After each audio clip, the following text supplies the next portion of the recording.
Hello my fellow students, I am Melma Tumanda, your reporter for today. So, for this morning, our topic will still be in relation about performance task. Well, unlike the previous one, you have learned how to design a performance task. But this time, your job is to grade it or rate it. You think you can do that? Alright, let's proceed. Now, you are about to see the youngest weather forecaster. All you need to do is to learn or understand every rows and columns of the rubric that I gave to you, so that you can grade him properly. Later on, we will examine the rubric according to a checklist. Ready? Here we go!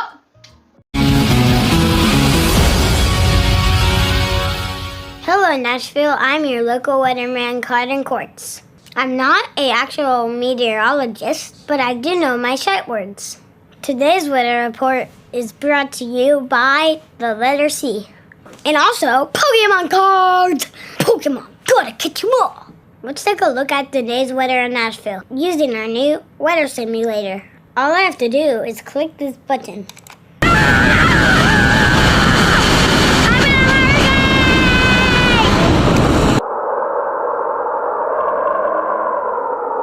So cold! Is there something behind me? Aw, this is more like it. It's cloudy today in Nashville with a slight chance of rain. The high of today will be 51 degrees, with a low of 33 degrees this evening. But warmer weather is on the way. Yesterday was the first day of spring, and you know what that means. Spring break!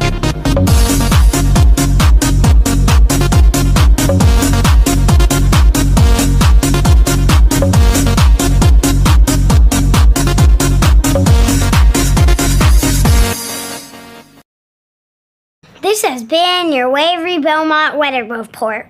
I'm Cotton Quartz. So I assume that you get to know well of every part and content of the rubric as you grade the kids' performance task. Now, let's quickly evaluate the characteristic that a rubric should have.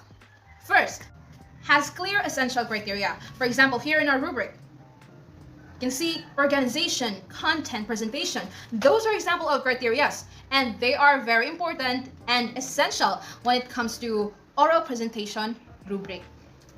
Second, it means that it should be aligned with the target competencies of your students, and it should be relevant of your lesson plan. Third, you can't have too much criteria for the sake of overall evaluation. There are limits. Fourth, your indicator should state clear scenarios of your expected students' performance. Fifth, this means that your rubric should be appropriate with your students' level. Sixth, this means that everything should be based on scientific truth and it should be valid. Seven, you should consider personal problems, biases, the process of the performance, and etc. That means high interjudge with reliability. 8, it is best if you orient your students about your rubric, so they can this could be considered as their heads up, that they should be familiar with your rubric. Next, number 9, degree modifiers. That means that you avoid this kind of words. Example: very, fairly, quite, kind, or sort of. Those are examples of degree modifiers, and you should avoid it in your rubric, in making your rubric. Last but not the least, remember, rubric is not just for teachers, but also meant for students. This is serve as their guidelines to create such performance.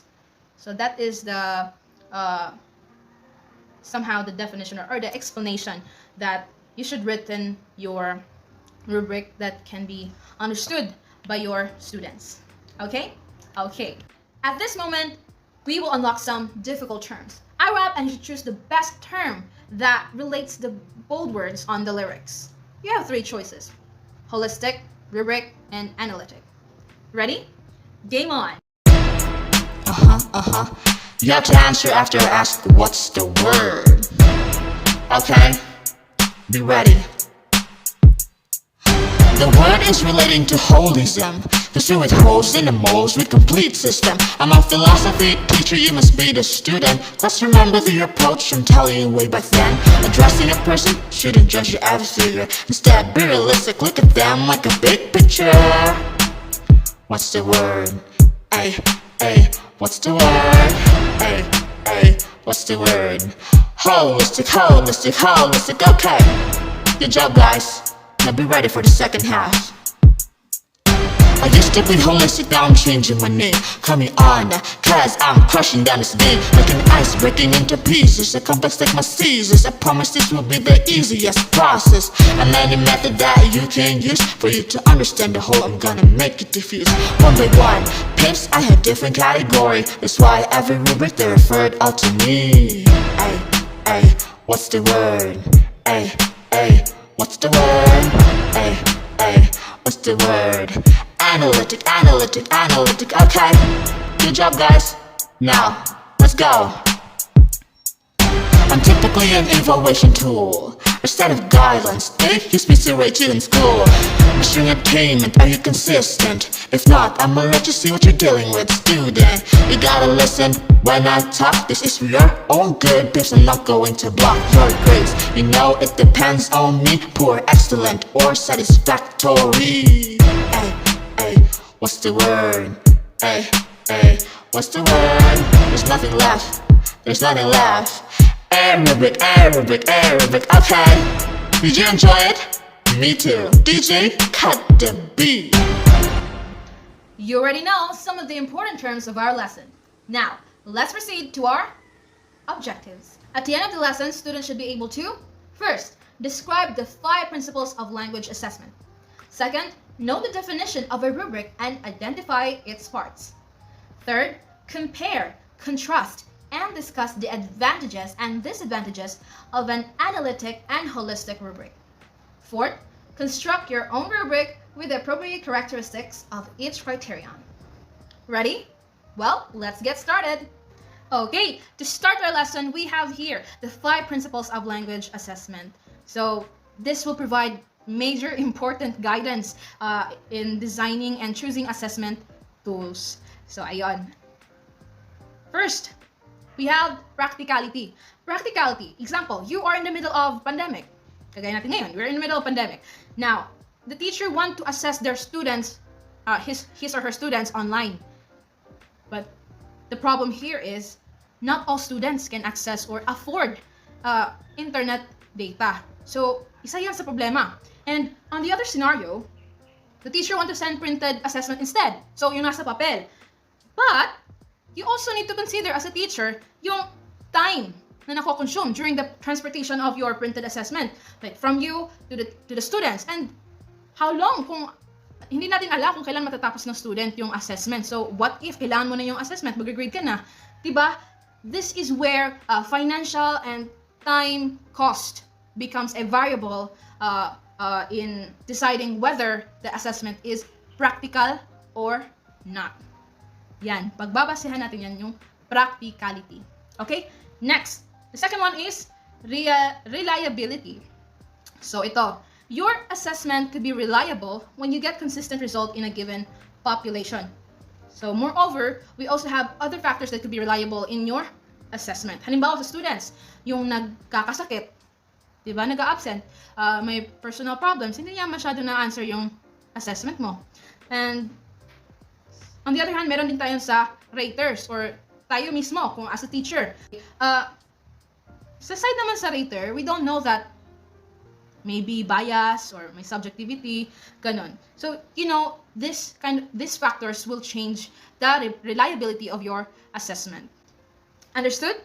Okay, let's proceed now to validity, the third one. The point here is, are you measuring what you're supposed to be measuring? Yan ang parang motto sa validity. Now, it's hard to measure validity as a whole. So, we will break down into parts. So, first, we have content. Take note, content, criterion, construct, consensual, and the face validity. Now, let's discuss real quick sa content. Example sa content. Halimbawa dito ay naroon yung students. kasi mahina siya sa vocabulary. Now, doon pa lamang, your content must be valid.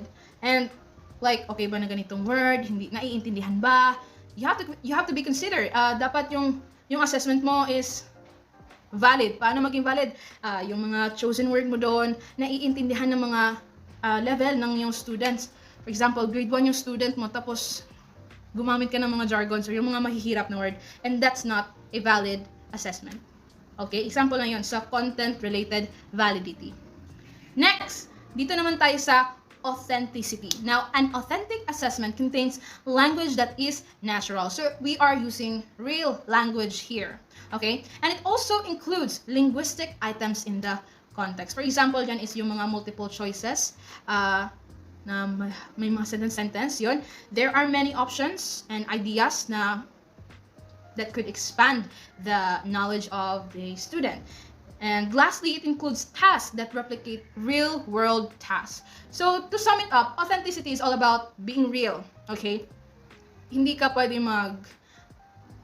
magkuha ng source na hindi naman aakma sa mga sitwasyon or understanding ng iyong mga student. For example, if you're going to use an assessment from other schools or other country, then expect that it has different upbringing. Kasi somehow magkaiba ang lingwahe natin at paggamit or pag-understand ng lingwahe, lalo-lalo na sa wikang Ingles. Ganon. So, yun ang authenticity. Ngayon, dito naman tayo sa last principle of language assessment. It is called wash back. Hindi yung okay, wash back. It is literally the feedback, the feedback itself of an assessment. So, this could be positive or negative.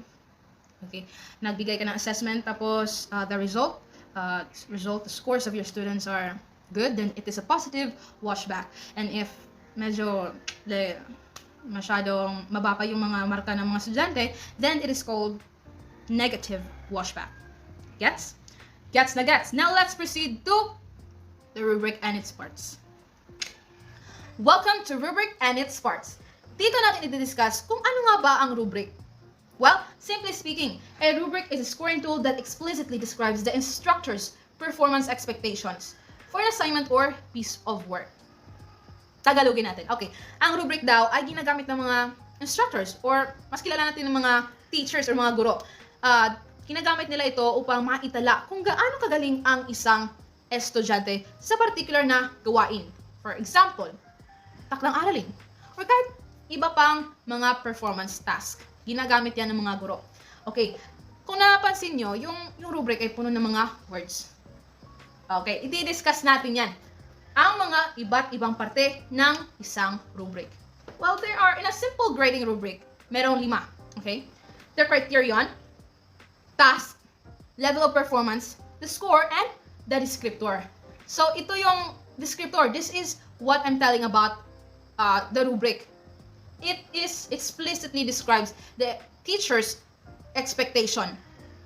Okay, yan ang trabaho, yan ang role ng descriptor. Okay?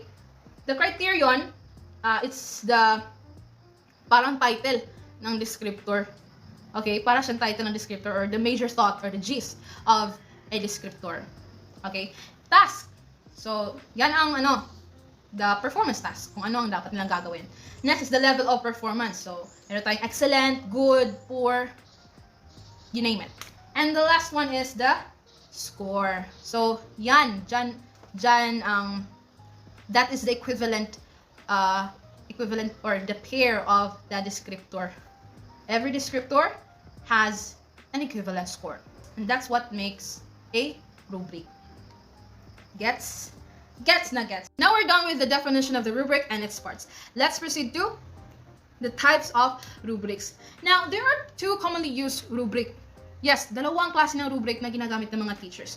Na-mention na natin to sa mga terms. We have the analytic and the holistic. Now, dito sa analytic, yan ang example, sinusuri ng isang analytic rubric ang bawat aspeto ng isang gawaing pagganap or performance task. Ngayon, ito ay may katumbas ng mga puntos sa bawat criteria at nagdaragdag ng hanggang sa pangwakas na score or the total score. Yan, meron siyang total score sa bawat performance task ng isang estudyante. Sa kabilang banda naman ay ang holistic rubric. Ito siya. Yan. Yan ang example ng holistic rubric. Ito ay isang pangkalahatan rubric. Okay? Pangkalahatan is the generalized rubric na naglilista ng ilang mga antas ng pagganap na gawain or the performance task. Karaniwang pinagsasama ng rubric na ito ang mga pamantayan para sa isang tiyak na puntos sa bawat antas. So kung napapansin nyo na ang kaibahan ng holistic sa analytic is, yung holistic is diretso na. Kung nakikita ng rater or ng teacher na nandito ng part sa descriptor ng holistic, kung nandyan ang performance ng isang estudyante, automatic, kung anong katumbas na score noon ay yun na. Wala nang iba, wala nang compute. Automatic na yun ang score. That's the difference with holistic and analytic. Ngayon, speaking about differences, we have here the advantages and disadvantages.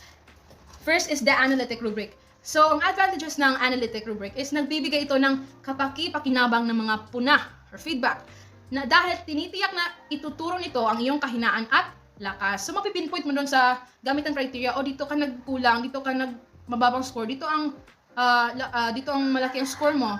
Ganon. And next, maaaring timbangin ang pamantayan upang maiugnay natin ang bawat aspeto ng isang performance task at ang kahalagahan nito.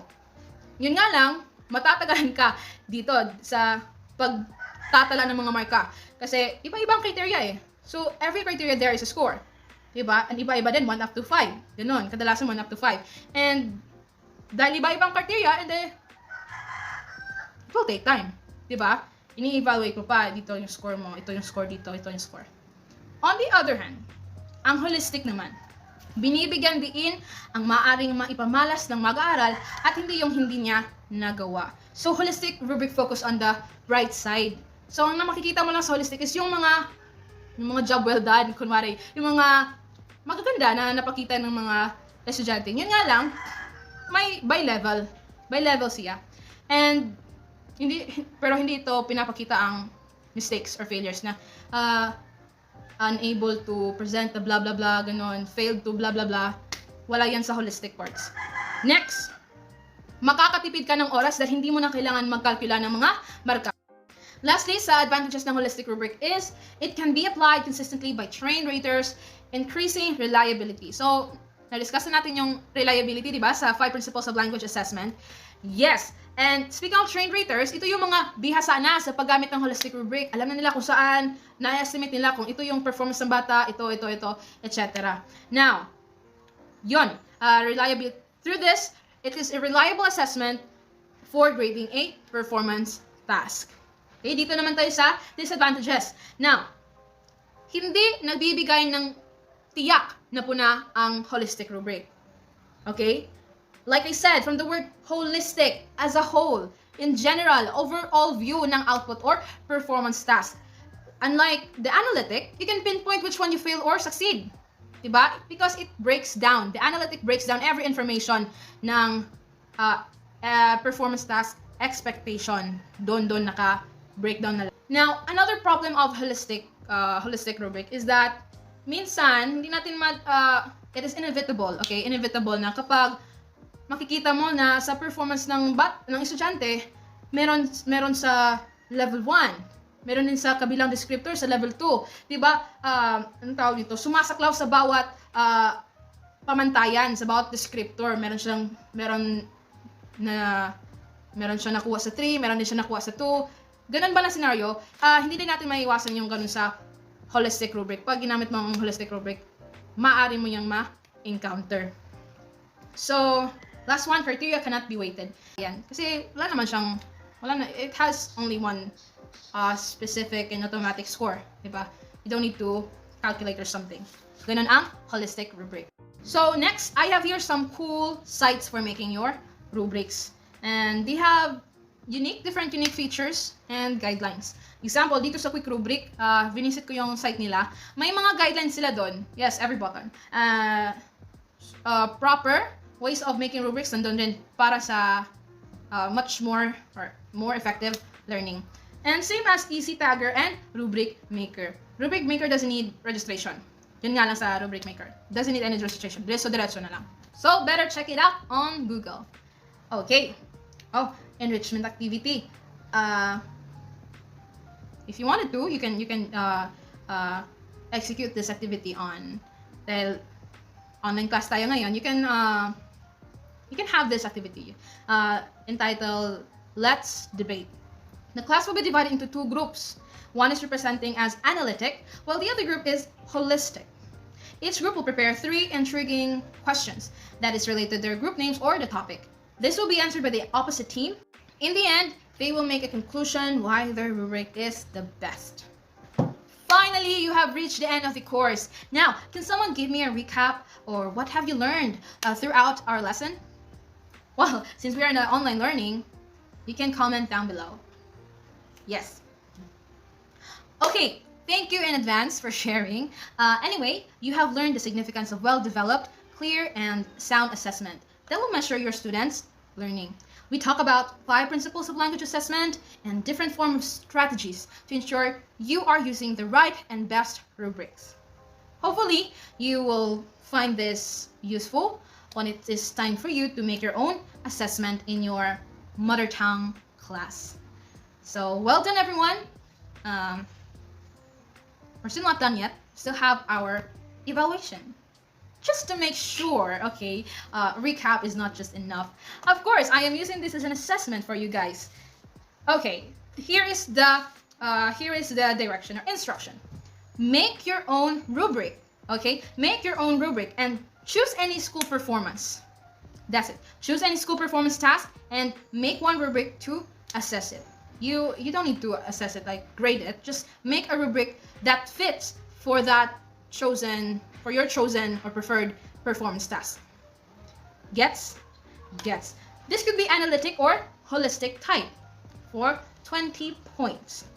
Note, copying someone's work will not be given credit. Yes, that's it. I know, like, it is very easy to search. Yes, but try to challenge yourself, okay? Try to sharpen your language skills. Okay?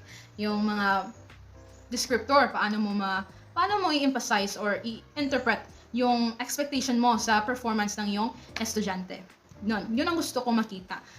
And for your assignment, do we need to have rubrics in every activity? Why? So, write your answer in a minimum of 3 sentences. Okay? Just 3 sentences. And that's it. That's all, folks. Thank you for listening. This has been Mama G Tumanda, and see you on another video. Bye. Keep safe.